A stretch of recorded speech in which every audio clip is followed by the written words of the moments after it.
Hello and welcome to Significant Voices. I'm Wanda Miller and I'll be your host today. This story is going to be told by Lorien Watson. Lorien's husband Michael was murdered. She describes him as her one true love, her soulmate. She searches for how to live without him here. Because Lorien met Michael when she was 17 years old and they were married for 24 years. Michael died when he was 47 years old, in the prime of his life, and at a time that he and his wife were planning their future. They had worked hard, and together they had built a dream of life after work, of retiring with days on the river and traveling, spending time with their 3 sons and daughter-in-laws and their 5 grandchildren. Life was good for the Watsons until evil invaded their lives and destroyed all that they had dreamed of. The loss that Lorien and her family have endured is unimaginable to most, but not to all. Please join me in welcoming Lorien Watson.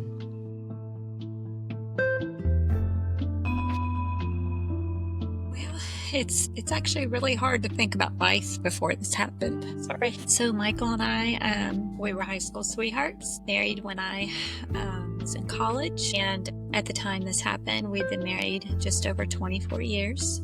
Yeah, in high school, I was a senior. We'd known each other in 8th grade. We had a class together. And then we went to a huge high school in Northern Virginia. And I always call the day that we saw each other like our day of fate. Michael teased me because we always celebrated February 6th, because that's the day we sort of chance ran into each other. Like, our graduating class was almost 500. So I had not seen him since we had the class together in 11th grade. And here it is, February of our senior year. And he was just after school for something, and I was just after school for something random. And we ran into each other in the hall, and he asked me out. And so anyway, I truly think that was our day of fate, that where we knew we were meant to be together. From there, we dated for several years until we married in 1994 and began our family. We have our 3 boys who are all now grown. We were in Virginia, and I always knew as soon as I met Michael that he wanted to come home to Alabama. He had grown up here. His family was rooted here, and his parents had planned on retiring back down here one day. And so his favorite childhood memories were here. And so after our first child was born, we made our trip to Alabama, and we've been here ever since. I now love it. It was kind of scary. My family was all up north, and he had a little bit of family here then. A lot of family I knew of his, was still up north. Eventually, they all moved down here, or not all of them, but his mom and dad are here. But anyway, I've grown to absolutely love Alabama, probably as much as Michael did. So we created our life down here, living in Rogersville, Alabama. They became our family. Michael coached youth league, football, and baseball, but his favorite was football. He always said baseball was that time, just passing up the time between football seasons. And so we coached our boys in youth league. Through the years, he loved being a coach. He loved the community children. He would do anything he could to help them. We used to go pick kids up for practice and all that type thing. Hard to know where to go. Many years of just wonderful, wonderful memories of raising our children in a wonderful community that we adored, Michael adored. Very close to our church family. We were very involved, and he was adored there too. He was a hard worker. You weren't going to find him not doing something all the time, whether it be at work. He was an IBEW electrician, and he absolutely loved his brothers, his IBEW brothers, another family. I mean, he was just that person that you could ask to do anything for him, and if he could, he would. Yes. And at first, for many years down here, it was just us. My mom didn't move here till just a few years before Michael passed. And his mom and dad weren't here until the kids started school. So about 7 or 8 years, it was Michael and I, and, it was we just did it all together. I worked, he watched the kids, he worked, and I had the children. So it was truly us. And then as the kids got older, started school, his mom and dad moved down here, and then his sister moved down here. And then, just a few years prior to him passed, and my mom was going to build her life here. And we had big hands. All of our children our oldest son went into the military, so he was stationed in Norfolk, Virginia. Our middle son, Justin, went to UNA, so at school at UNA, and then our youngest had just recently moved out on his own, and so we were just kind of getting to that stage in life, the empty nest, but we didn't get to have that. Our nephew had come to live with us, and my mother, and we had actually had plans of purchasing the home we were in as well as the home next door to us, and the home next door to us was going to be my mother's home. And she had all plans. When I, like on her, had already drawn out the plans. Like we had the house she wanted to renovate it to make it hers. It was on the river. So that's when this come about. Yeah, we did. My daughter-in-law had invited us to it was a father-son fishing tournament she had went to as a child.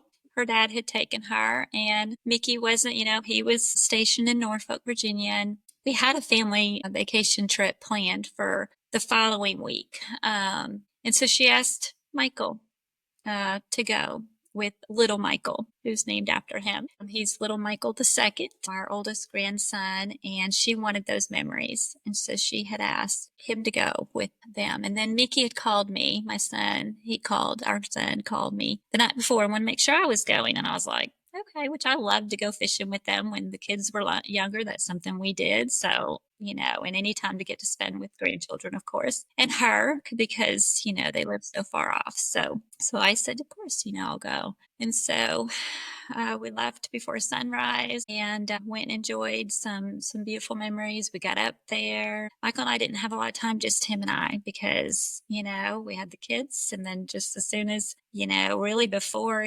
our youngest moved out, we had my mom and my nephew. So Michael was very good that way. If anybody needed us, we were going to be there for them. And so anyway, so we were enjoying the morning, just him and I, until, everybody arrived.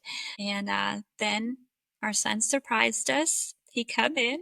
It was also not just the fishing thing, but at her church, it was homecoming for them. So he wanted it for her side of the family. So he was surprising her to do the fishing. That was Saturday. And then he would be there the next day for her family and for her church homecoming. And then he was going to go back for just a few days in Virginia and then meet us to our camping trip, our family yearly camping trip that we had begun the year before. So we didn't get to see him very often. So that was a wonderful, wonderful surprise, even just for the day to get to see him. So we had a beautiful morning. And then after everything, fishing with the kids, with Michael, he's 2. And then our newest little grandbaby, he was 3 months. So I got to hold him while they fished. Yeah. So we did all that, decided to meet the kids later on at the house that evening. Her mom was going to watch the babies so that we could visit. So they went home to rest. Michael and I went and had lunch on our way in, our last lunch together. And it was hot. Michael just immediately started working out in the yard. He had planted me all kinds of beautiful, wonderful flowers and things, made it really pretty outside. So he was also working on a car for Joseph, my nephew. He had come down, he had had hard times, and he wanted to start his life again. So he worked on this car, wanted to fix it. He didn't tell our nephew that he was fixing it for him, but that was his intention. And he actually got it fixed that day and got it running. As soon as he got it running, he had the keys in his hand to give to my nephew. And so that was a very special moment. So we went in to get cooled off. It's very hot. Michael, we were getting ready for a company that evening. The kids went and got pizza. Noah got over and they went and got pizza, and we were enjoying pizza, and Mickey and Carly got there, and we were downstairs at our house, and we had an upper level deck, and the bugs were eating us all up and everything. So we decided to go upstairs because Michael had planted me all kinds of spearmints, mints, all those things that help get rid of the bugs, and had a beautiful patio area. to sit and enjoy. So we all went upstairs. It was myself, Michael, my mother, my youngest son, Noah, our oldest son, Nikki, and his wife, Carly, and my nephew, Joseph. My middle child, Justin, couldn't join us. I'm thankful for that now. He's not. So we're all upstairs and we're just enjoying each other. We're tasting the mints, talking about, life, memories. And all of a sudden we do hear music coming from next door and we just ignore it. At first, we look at each other and just ignore it. It had happened a few nights previous. We were in the house and we heard it and we were fixing to go to bed. And we just said, Michael was like, you know what? We're going to have to deal with this. We knew the neighbors were upset with us. They were aware we were going to be buying their property. And the neighbor was being evicted from his house. And all this had just happened in the past few weeks. As a matter of fact, Michael, we had lived in the house we were in over a year or so. And we had lived previously that 2 doors down, the house actually on the other side of our neighbor. Michael knew our neighbor, didn't do things together, but would see each other out in the yard. My son mowed his yard at one point for him. Noah, and so Michael felt a sense, because he told him at that time, more than a year prior to this happening, that we would be buying both properties. He had talked to the one we both rented from the same man and owned all that property. Michael actually helped build both the houses that were there sitting on that property. He had met the owner out just when we lived in our house, and they became friends and he helped build them. So he's very familiar with the properties. And the neighbor, out one day, just talking to him, Michael told him, I want to buy all this property one day from our renter. So he was aware much prior to this happening. Never, voiced anything about him wanting it or whatever. It was just what we thought was a known thing. And so just a few months prior to this happening, our renter had told us that he was not, our renter didn't want to just kick the neighbors out. They were paying their rent, whatever. And so, he came to us and said, they're not paying if y'all are ready to buy. So we said, okay. Michael had already had a written contract for our house with our neighbor. And so now we wanted the contract for both properties, which he knew we wanted. So we went ahead. And so Michael felt an obligation to the neighbor because we'd known each other for a few years now, lived next to each other. And so, so we asked our renter, do you mind if I talk to him, let him know we're going to be buying it so they have time. He had a family. They had time to find a place to live. So not thinking anything about it, Michael had this conversation with our neighbor, and he just, Michael told me later, I was not there, that he just went off, started cussing and went off and just walked away. And so Michael was like, okay, this is not going to, go well. And so he just left. They hadn't spoke since. So our renter had been telling us, just kind of keep us aware, wanted us to keep an eye on things because he wasn't paying rent. And the properties were just a few feet apart. Like these properties were just, a few steps and you're on the next property. So we're right next to each other.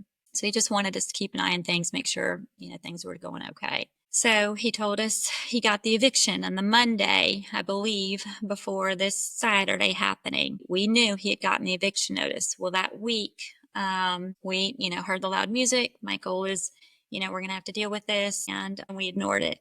Well, this night was different.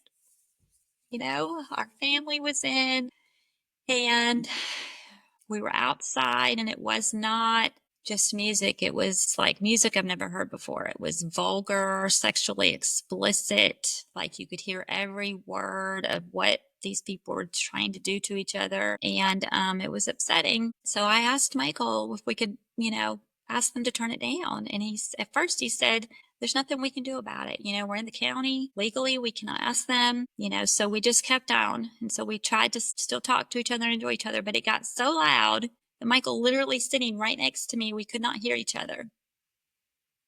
And so I got upset again. And he said, I'll ask. So we went down and there was nobody outside next door. Like they weren't outside. This big, huge boom box was outside, but they were in the house because we can see the property. We're on our deck and you could just see the house next door. So Michael goes over. There's a young man over, and from what I understand, he asked him, "Hey man, can you turn the music down?" And he did. The music. I was still upstairs with my daughter-in-law, my mother, and most of her still upstairs, and so they turned it down. We thought, good, we can enjoy each other. Yeah. And then it wasn't just a moment later, and it went back up and even louder. So I head downstairs we all head downstairs to see what's going on out front. And my husband's sitting on a bench on our front porch. My nephew, they're all just standing there on our porch. We can, still see the house next door. It's just right there. Nobody's outside. They said that the brother, Corey, had come out and, turned it back up, cussing, saying nobody was going to tell him, to turn the music down. And so, again, I'm upset, and I'm thinking, mother to mother. I knew the mom was home, and I thought if I asked the mom, here I've got my kids home. I'll never get my kids home. My oldest son. Yes, how much I wish I had listened to Michael, and we just would have went in the house. But so me being the one upset again, I insist to Michael that we go ask. And so he said, okay. He repeated again, there's nothing we can do. But my appeal was mom to mom. And so he said he'd go with me. So I head over across the street, Michael with me. I knock on the door. And the mom answers. She opens the door. And I plead with her to turn the music down. And she just yells at me. This is what the kids listen to. And just slammed the door back in my face. And it was just shocking. I had never really talked to her. She was super quiet. I'd never really even seen her out much, not much out of the house or whatnot. So this is probably one of the only times we've ever really even had a conversation. And I was just shocked. And I just turned and looked at Michael, and I was just, okay, that was really odd. And, so so we head back home.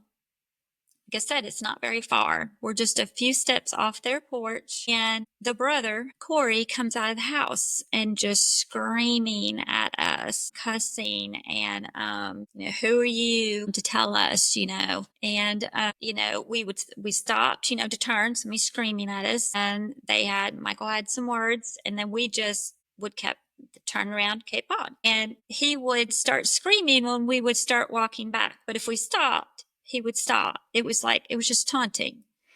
And finally, he started saying, and this just haunts me to this day, you go worship your God, we'll worship our devil. And just kept repeating it. And at that point, we're like, we need to go. And we just, we're already at our porch anyway, and we just go on into the house. Everybody goes on to the house, and we just sit around the kitchen table, like in disbelief about what has just happened. Like we never heard anything like that before. And, it was just scary. It was very scary. I wanted everybody to go, wanted my kids to go, because it was scary. And so we talked about it, and then for just a moment, and then, had the urgency of wanting everybody to go.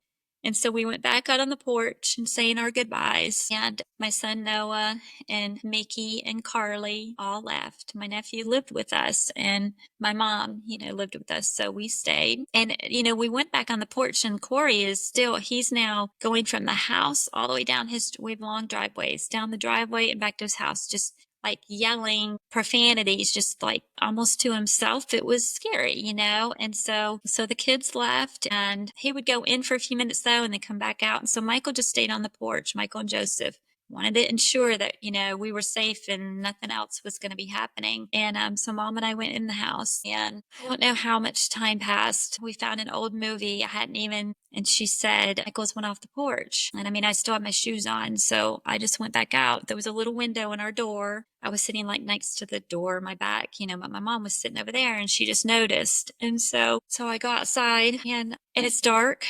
And so I hear voices at the street. And so I just head down my driveway towards the voices. And I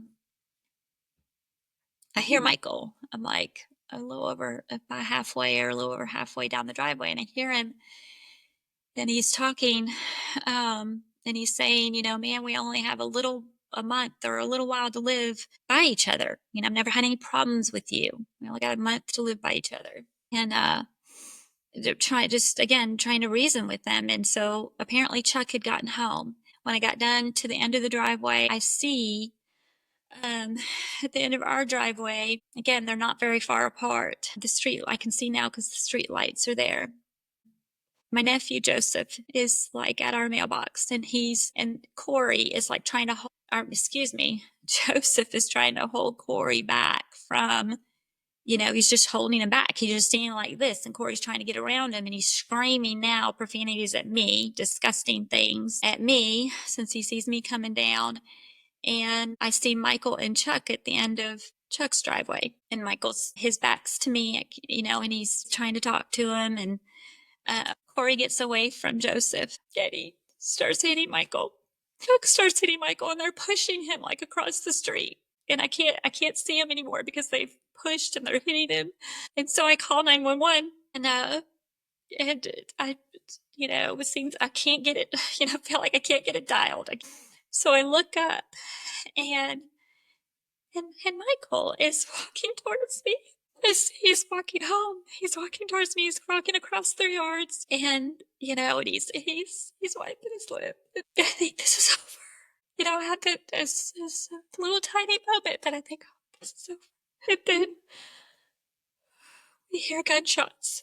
We hear a shooting gun, and so we look. He stops. We both look, and it's coming from Chuck's house. So we look over, and Chuck is shooting the gun up. He's running and shooting the gun up in the air. And then he stops, and he points the gun at Michael. I scream, don't point that thing at him. And Michael he holds his hands out completely. Just holds his hands out. And it's like, you're going to shoot me, Chuck? Like in disbelief. And then did. And kept shooting. I start screaming. I'm like, no, this is not happening. I just start screaming, and my phone, all this craziness, I noticed my phone is vibrating. So I look down, and 911 is calling me. I had hung up, I guess. And so they're calling me, and I just start screaming. My husband's been shot. I'm just screaming, and I just can't deal with what is happening. And the lady on the phone, she just keeps trying to get me to go to him. I finally go. I finally go, and he's just pleading. My mom is giving him CPR, and I'm like, what do I do? I don't even know what to do. And the lady's asking me, and he's bleeding, and I'm asking, what do I do? And she just says, stop the bleeding. So I just put my hands over him. I just don't even know, because the blood seems to be coming from everywhere. So I just put my hands, and blood is coming out of his mouth. It's coming. And I just start talking to him. I don't know what else to do. I just start telling him, you've got to stay with me. Just beg him to stay with me. We always told each other, always and forever. Just write letters to each other. And so I just start telling him, always and forever. Can't leave me. And I look up, and there's a young man working at Michael. The young man that Michael used to coach in youth league. And he says, I know, Miss Lorien. I'm trying. I'm going to do what I can. I was like, I know. He had heard the gunshots. He's telling me, I'm so sorry. He said, I heard it. I thought it was fireworks. We live on the river. He thought it was fireworks until he heard me screaming. But he come from across the river, Had to drive around. I was trying to help Michael. And I hear sirens. So I think help's coming. I still am like, he's going to be okay. There's no doubt still in my mind that he's going to be okay. Help is coming. I hear the sirens, and I'm like, oh, thank God. And so it just feels like forever. That's a trigger for me to this day when I hear sirens, because in my brain that night, I hear sirens, but they never come to help. And I have retrained my brain. Well, I think because we live in the country and live on the river, I think they were I heard them from way off, And when they finally did arrive, they still didn't come. I remember seeing a policeman, run by, and I'm sure they were securing the scene, And I would expect them to do that. Absolutely. But they still never came to help Michael, even after, because from what I understand, he called 911 and, they had, so I couldn't understand. I'm like, why aren't they coming? Why aren't they coming? Finally, the ambulance shows up and they come. They are very ugly to my mother and I. They tell us to get back, and so we do. In my mind, I'm okay with that because you're going to save my husband. You are here and everything's okay now because you're going to hook him up to some stuff and he is going to be okay. My mother, who was an ER nurse for a very long time, she wanted to know his stats, and when they hooked him up, and they told her she needed to get back or he was going to have them arrested. And all she wanted to know was how he was. We had to get way back, and what seemed like a very long time. So I'm just watching them work on him. And we're standing there and thinking everything's going to be okay. And then they lay a sheet over him. They don't come and tell us anything. No one comes and says, not a word, nice, mean, whatever, just nothing. We literally see them laying a sheet over him. I start screaming again because, this was not going to be my reality. They were there to save him in my mind. And finally, we're led down to the street. I don't ever get to see Michael again. We're led down to the street, and I'm standing there, and of course, I call my boys, and I don't tell them because how can you tell them? I want them to be safe. So I just say, you need to get here. I mean, I tell them that, just tell them you need to get here. So they did. I have to tell each one of Michael's precious. He used to call them perfect because in his eyes, they were perfect. That he didn't make. Then we have to tell his mom and dad. We live in a small community. The house we had rented for previously was actually owned by our cousin. So we know, even if that wasn't the case, word spreads and we could not have his mom and dad finding out from anybody but us. And so my oldest Mickey and youngest Noah, they go to tell their mama and papa. Justin stayed with us, because we seem like forever, but we're still waiting to be questioned. So my mom and Joseph and Justin and I. And we're waiting with what seems like a long, long time. It's just dark out there. I don't even remember seeing a lot of sirens. I mean, I'm sure there were more, but I remember seeing one police car, the one that people were going in, I guess, to give their statements. And I look up, and in the shadow of the dark, I see a young man, and it's actually another young man that Michael coached in youth league. It's actually the one that was working on him's brother. And I just go and give him a hug because, I'm like, oh my goodness, you're experiencing all this. And he's very professional, very sweet, precious young man. He's on duty. He's there to watch us. He didn't tell me that, but it became apparent. He was a new cadet. And after what seemed like a very, very long time, we were finally questioned. And they questioned my nephew, got in a police car, and then after him, it was me. And by this time, it just seemed like nobody was left there but us. Except, of course, I couldn't, of course, stay in my home again. And it was obviously a crime scene. But the next door neighbors, as far as I know, they stayed, But anyway, I had to go anyway. But anyway, I went back to my in-laws and ended up staying with them for almost a year's time. Never did. We went back 10 days later because I remember the investigator. So I couldn't understand why no one was being arrested. I didn't even realize it, I don't think. In my mind, he was arrested. They've got him, and it wasn't really until the next day we're all at my in-laws and a cousin came up to me and he said, and at this point I know he's not arrested, but I just think, I don't know, it doesn't make sense in my brain. I'm just like, it's just a matter of time. You know what I mean? Just, I don't know why, but and he says to me, they're not arresting him, and then I discovered that what the paper has put out, that the sheriff has made a comment about how this was a typical case of self-defense over music. And so, our cousin, he says, they're not going to arrest him. And I'm like, it's like it's happening all over again. I'm like, how in the world is this not happening? And he wants me to go see a lawyer. He says, you're going to have to get their attention. You're going to have to. So he wants me to go see a friend of his, a lawyer that thinks if he hears our case, he'll take our case. And so So I do. I'm like, okay, whatever it takes, and he tells me it's going to be expensive. So I'm prepared to spend, you know, Michael's, uh, what we were going to, what he had planned. He had it all planned out. He had his retirement age planned out, exactly when he could retire, because we were going to retire, pay our houses off, and, travel the world. He was gonna, he's an electrician. He wanted to travel the different and just enjoy, buy a camper. So instead, I paid for a lawyer to make sure we got justice in our case. And honestly, I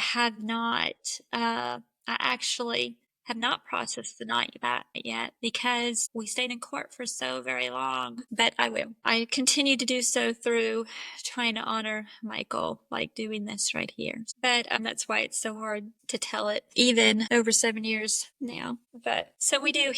I'm so grateful because here this horrific thing has happened and they're not arresting him. And now, and of course, we're fearing because, he's killed Michael. We know he wants our home. He does not know that there's no way. I'd already decided there's no way I could go back there. It was our dream home, but it was our dream. Michael was no longer there. So renter, he was still gonna, he said, "What do you want to do?" And I later decided I just couldn't. I couldn't ever go back there, even as beautiful as Michael had made it for us. But anyway, but the fear, I was fearful. I was fearful for us. I was fearful for my family because, who's he going to go after now that he's got Michael? And so was very thankful that we met with the lawyer and he heard us and he believed us. And because even though we had given our testimony, I mean, we're like, why didn't they listen to us, And we even went back on Monday because, with the shock and everything, I'm like, I don't even know what I said that night. Did I tell everything that happened, when I gave my statement at hours after it happened when I was totally in a state of shock. So we even did voluntarily, my mother and I and Joseph, we all scheduled times to go back. We were like, please, can we come back and give, to make sure. And then met with the lawyer and he heard us and he took our case and we were very thankful. And so within days after that, he had us meeting the district attorney, Chris Connolly. And I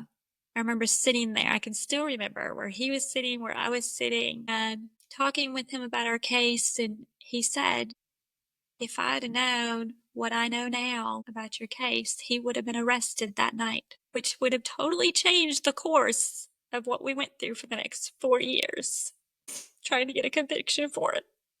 Because if you're not arrested that night, you have to wait for grand jury, for it to go before grand jury, is what we were told. So I even was told by the assistant district attorney a little later, she's the one that got our case, that Corey, the brother, if Michael would have lived, Michael could have pressed charges against Corey for assault because of Michael's injuries. That's still a mission of mine because I can't understand that one. I would really like to see a law passed that even if somebody deceased, like because I'm in charge of his estate, change that law because that should not be right. You get away with a crime because the person dies anyway. So, so I have all this. And so now we've got the DA behind us, but it's a process. The court process is, and of course I know nothing about this at the time and still am learning.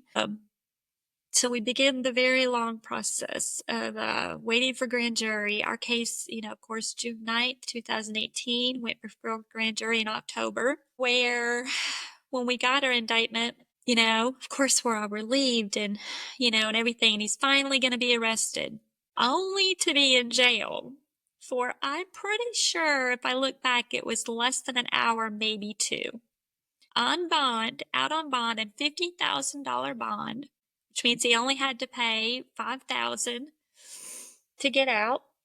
And so he remained out for the next till we finally, after all the appeals, after all the delays, a defendant can put on a case is just something else that needs to be addressed. Because I would read some of these delays and it would be, well, he lost his lawyer, I mean, just things that you're like, well, yeah, I think you had 6 months, a year to prepare for the next court date.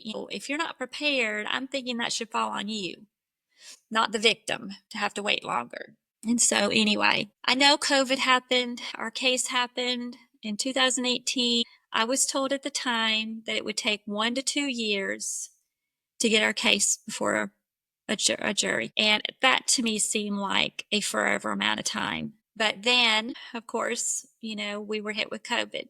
And I'm very compassionate to COVID. I lost loved ones to COVID, but I'm still shocked at how much further that put us behind, because here you have sick people dying, which is actually absolutely horrific, but you have murderers you're allowing to be on the street to murder more people, So, I mean, does it make sense for the courts to have gotten delayed that much further? So I am compassionate towards COVID, but it really is a trigger for me for somebody to say, well, COVID, because just nothing should. Somebody killed somebody, let's do something about this. Let's not let them hurt somebody else. Absolutely. I'm not alone. Absolutely. And we're waiting. And nobody knows about I'm sorry. They'll lose you. It does. No, and the thing is, like, COVID stopped the court system, but yet it didn't stop the services that we were getting at home, such as internet services. So the one that murdered Michael, he put in internet service into people's homes. Guess what he was still allowed to do during all this time? And my real fear was not only for my family, but was for all these homes he was getting to go into. I mean, my mother-in-law actually called a local service. They wanted to change their service. And she asked, because she knew that he did this, who was going to be my service person. And the guy said his name. And she said, no, he murdered my son. My nephew and my sister-in-law would run into him at the grocery store. I mean, I stopped going anywhere, absolutely anywhere, because, I went to work. And learned to pick up and, shop. If I shopped, it was going to be through pickup. And to this day, I don't go a lot of places. I do seek counseling and, work through that. And I'm trying. I get myself out there, but it's a work in progress. So even though he is now in prison, we did finally get to go to jury trial in February of 2022. He was sentenced in April and got a life sentence with parole. So we will be at the parole board in 2037 when he comes up. His brother's still out there. I believe not in the state, but he never was punished for his crime. His part in the crime. They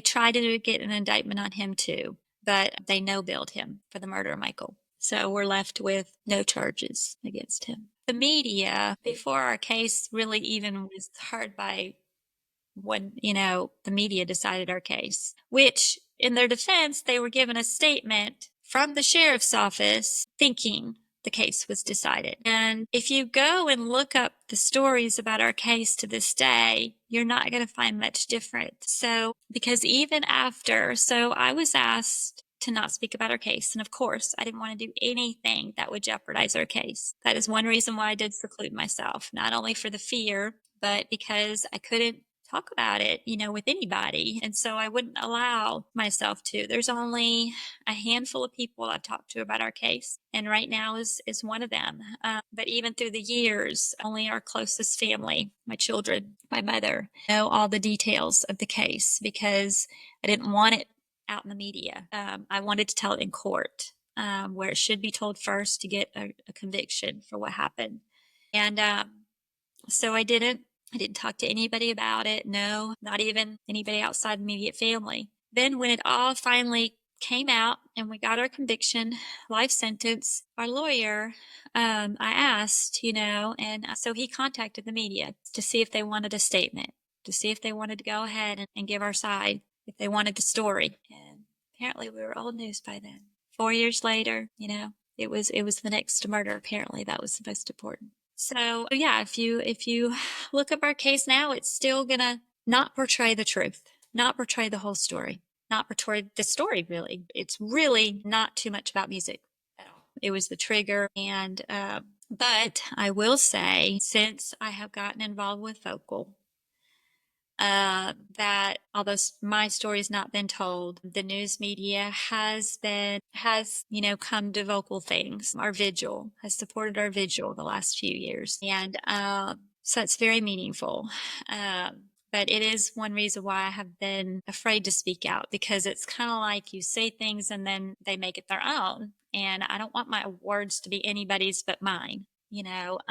Just if you're going to speak what I say, okay. But anyway, so there has been positive changes. I was able to, moving forward, I'm like, okay, so, I've got to make good of this. I have to have my children see good of this. And, for a long time I was like, good. I couldn't even think that way, because I'm like, how can anything good come of this? But to honor Michael, honor his memory, helping people, and we can't let evil win. I cannot let, because then, he still wins. If I give up, if I just keep quiet, then evil wins, and people don't know the truth. And so I can't let that happen. So I started thinking, how? Okay, I want to help people. I want to change the system to be better, change policies and procedures. So you go to a scene, it's more objective than you hear a 911 call and your mind's set up and that's it, because he had set the whole thing up. So what I didn't know is that he had, he called 911 like for one of the first, there was several calls to 911, including mine, and he was one of them. And he was setting the whole scene up so that when they got there, they thought they knew the story. How you listen to a shooter's story and take that as that's the truth, I'm not really sure, and still don't approach a scene from objective, let's look at all angles to this, because we all know there's more than one side to a story. I don't know, but that's how our scene was approached. That's how it was dealt with. And that's why it was decided before I even gave a statement. And so I'd like to change that, because get the victim's voice heard as well. We always say in vocal, we don't want more rights. We want the same rights, equal rights, because it is called the criminal justice system for a reason. It is for the criminals, 100%, the whole room. I would like to. I have not yet. I actually, in my thinking of how I'm going to do this, I'm a teacher. I teach pre-K little babies. And so my first instinct is go to school. I don't know what to do. I don't know how to do this. So I'm going to go to school. So I went back to school, went through an MSW program, because in my research of, professions to help people, basically, social work seemed to be the one that spoke to me as far as really getting in and being able to help people. So I did. I went back to school, and instead of getting my master's in early childhood, which was my original plan, I got it in social work. So I do have my master's in social work, and I'm very thankful for that. Did I need that degree to help victims of violent crimes? I don't know, but I needed it for me. It did help me immensely.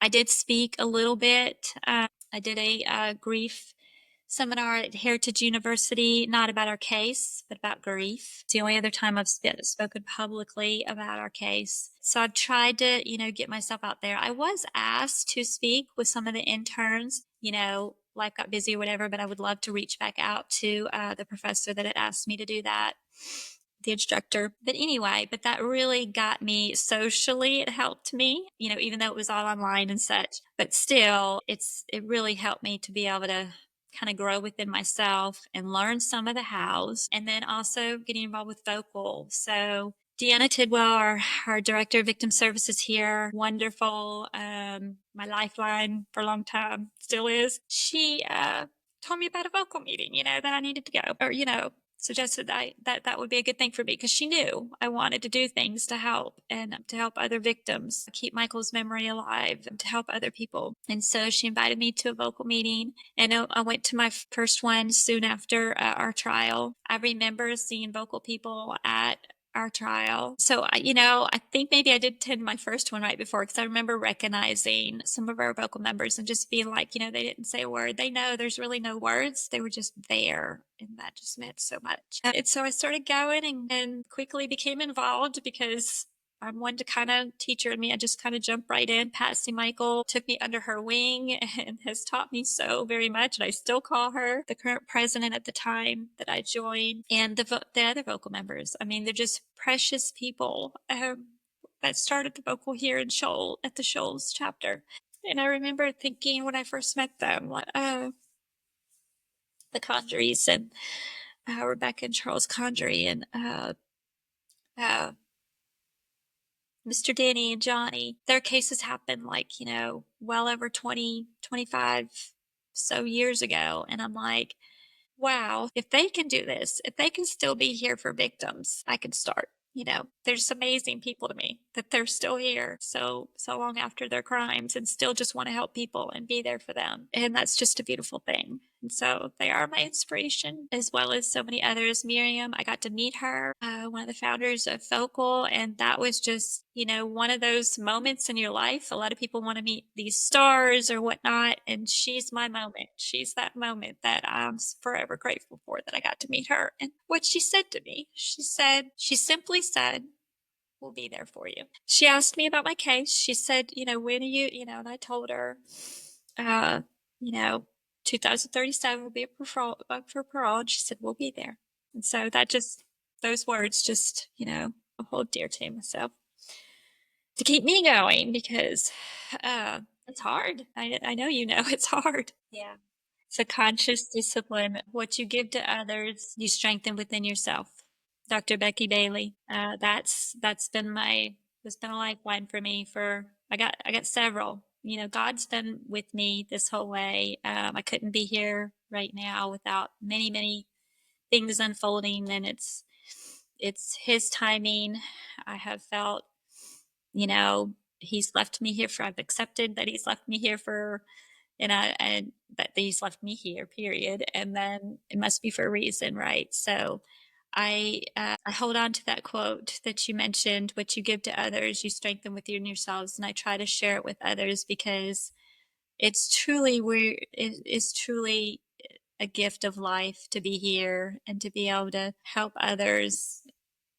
It's just, and it is. And so it does help me because it honors Michael. I look at it as and all victims of violent crimes, it's just, we need to say their names. We need to remember them. They were victims of crime, or were people, were me and you. I mean, it could, and it affects anybody. Absolutely anybody. So we're all responsible for each other, really. Wanda, the only thing that I didn't know if we kind of hit on is my internship at the DA's office. Do you think we should talk about that? Because they really did, were very supportive, to that. Did you want me to mention that? I was, so I don't know about a horrible experience. I just didn't feel like I was being listened to. But when their attention had been gotten, now our scene was a horrible experience. Absolutely. There wasn't too many that attended to our scene that, attended to the victim, basically. But after, so of course hired a lawyer. Well, when you hire a lawyer, no one wants to talk to you. So, so I think that's why, which, my lawyer did say, listen, just talk to us. We'll go through everything through us, trying to make it easier for me because he knew what we'd been through. And so we just did. So I didn't hear really from, now Deanna would call and give me some updates about court. But other than that, and I did meet with them, of course, about the case. And once they knew of our case, they were behind us, it's just getting us through the court system. But I was still very angry, at the system, the entire system, because, I just couldn't understand. I'd never been through anything like this before. I just thought a murder happens, the person's arrested, they're in jail, go to prison. That's the way it should happen. Until you experience it yourself, you have no idea that that's not the way it happens. I was very blessed because I have a very good relationship with our Lauderdale County District Attorney's Office, which I had to work really hard at. And that's why getting my master's in social work at UNA helped a lot, because it helped me build those relationships. I could work on my own personal growth to realize, this really isn't about me.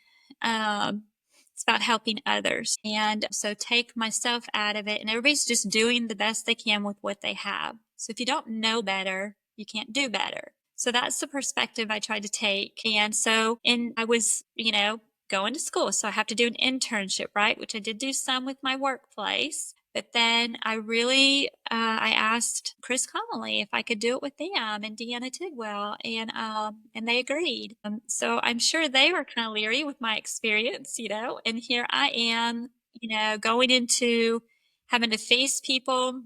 That was hard because my case was not handled properly in the beginning, and not knowing really who they were. So I never did ask for, I don't know who attended the only person I know who attended my scene was a few boys, young men, and the police officer. Could I tell you what he even looks like right now? No. So I didn't really know who was at my scene. I know the investigator, which back to our case, they didn't go back to investigate our case for 10 days. So mind you, the defendant lived in his home still, and we, of course, left, staying with my in-laws. So we go back, and, I'm calling about the case and everything. Nothing's happening, it seems. And so the investigator calls me one day, and we're actually on my way. I remember it specifically being 10 days after the incident because we were going to move my stuff. I had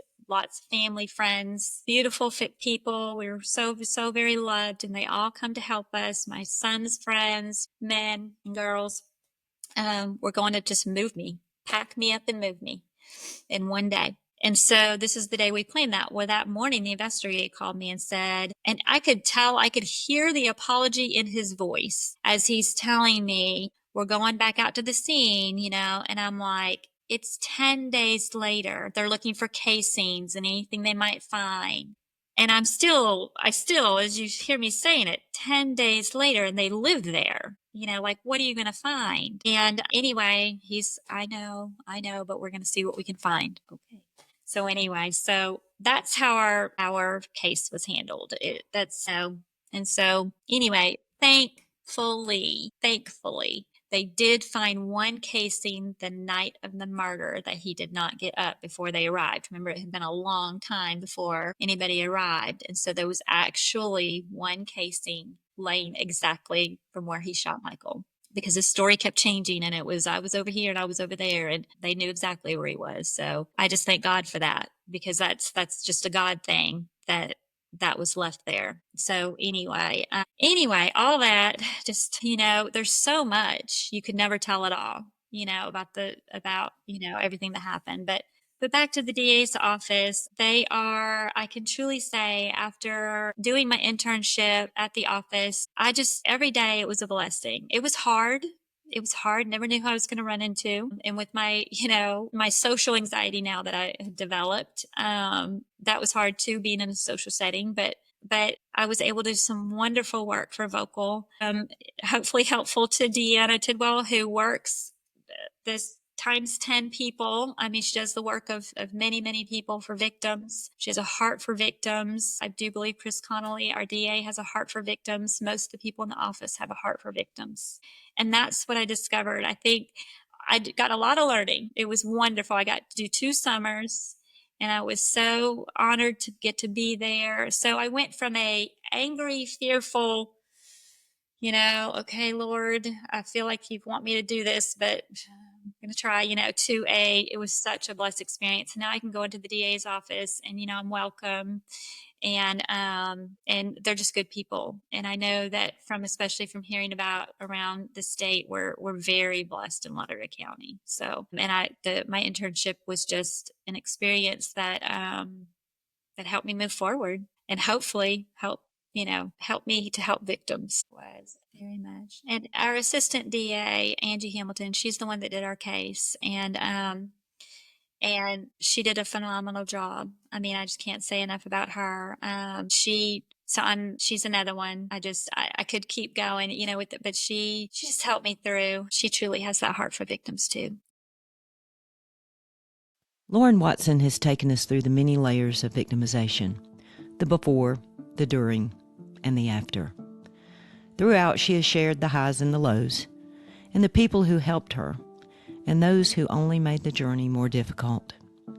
A simple statement stopped the investigation, but Lorien did not accept that as the end. She did what no crime victim should ever have to do. She hired an attorney to represent Michael and seek justice for him and for her family. Her hope is that the mistakes made in Michael's case will never happen again. Lorien could not end her story without thanking those who heard her and stood with her to find justice for her husband, Michael. So I just wanted to mention, I know I mentioned my lawyer earlier, but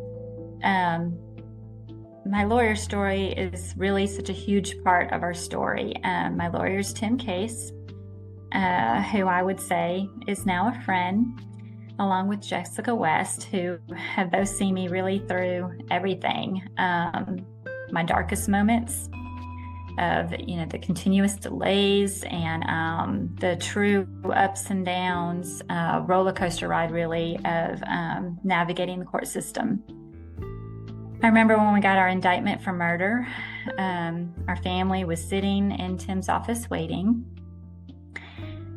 and we heard the news, and it's just, I remember this day. I can remember us all being in that office and just the anxiety of waiting and then to hear the news. And Jessica, Tim, my family, we heard the indictment come in, and there were no words. You just all hugged, thank yous, cried together.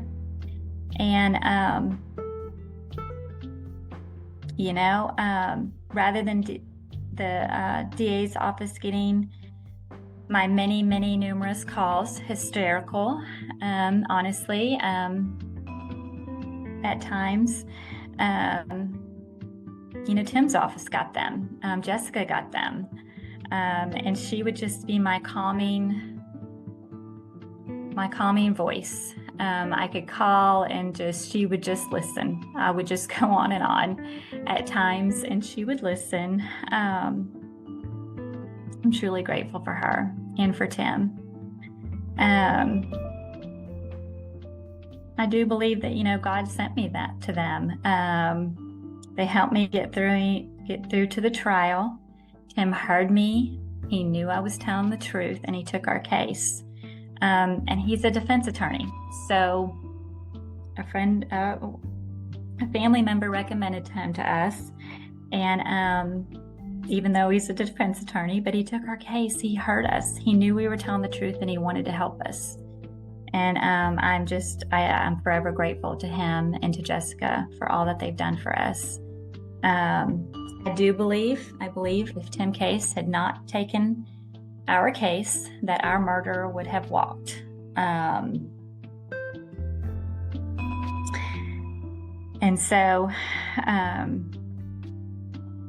just can't put into words what it means to all of us, what he's done for us. After the trial, I'm sitting there on the bench, I'm hugging all of our family when we get our guilty verdict of murder by a jury. And I go to leave, and there's Jessica, and she's standing at the end of the aisle waiting for me. And we hugged, and through the tears again. I'm just so thankful. I can't remember words we exchanged. Just, we did it. We did this. We finally got justice for Michael. So, this part of my story is so important because I do believe that it's going to take us all working together. I believe that there are good people working in all sides, and it's going to take us all working together, helping each other to get through and to create, safer communities for us all. This story is about a life that was taken. It's about a family that was forever changed. It's about dreams unfulfilled. It is about loss that is hard to describe, and for us, hard to comprehend. Michael Watson lived and lost his life the same. He was a giver, a man who did the right thing, an asset to his community, and in the end, he wanted to make things right. He faced those who didn't have the same values he possessed. He faced cowards who solved their problems by blaming others. His wife Lorien is a testament to their love and his memory. She seeks a way to give back and make the system an easier way for those who come after her. Many will benefit from her advocacy. We thank you for visiting Significant Voices. Please like and subscribe. Share our mission with your friends.